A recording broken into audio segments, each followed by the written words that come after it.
வணக்கம்.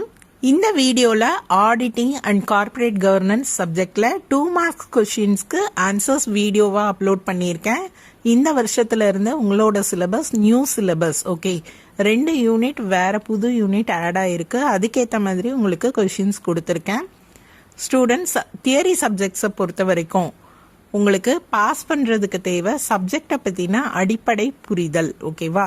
ஸோ நீங்கள் இதில் இருக்கிறது தான் இம்பார்ட்டன்ட் கொஷினா, இந்த கொஷின்ஸ் தான் கேட்பாங்களா, ஓரளவு ப்ரீவியஸ் இயர் கொஷின்ஸ் அடிப்படையில் தான் கொஷின்ஸ் கொடுத்துருக்கேன். ஓகேவா?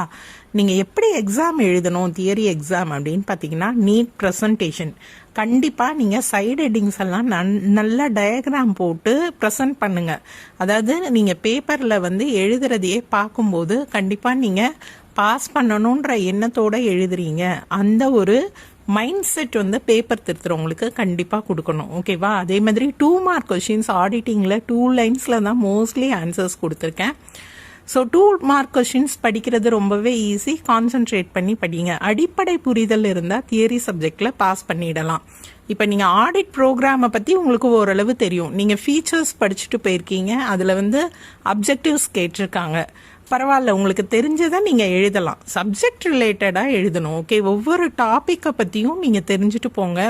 நம்ம கொடுத்த கொஸ்டின் ஆன்சர்ஸில் டைப்ஸ் படிச்சிருக்கலாம், அதில் வேற உங்களுக்கு கேட்டிருக்கலாம் இல்லையா? பட் நீங்கள் அந்த டாபிக் ரிலேட்டடாக கண்டிப்பாக அட்டென்ட் பண்ணிட்டு வரலாம். இதுதான் தியரி சப்ஜெக்டில் நீங்கள் பாஸ் பண்ணுறதுக்கான அடிப்படை, உங்களுக்கு தெரிஞ்சிருக்க வேண்டிய அடிப்படையான விஷயம். ஓகேவா?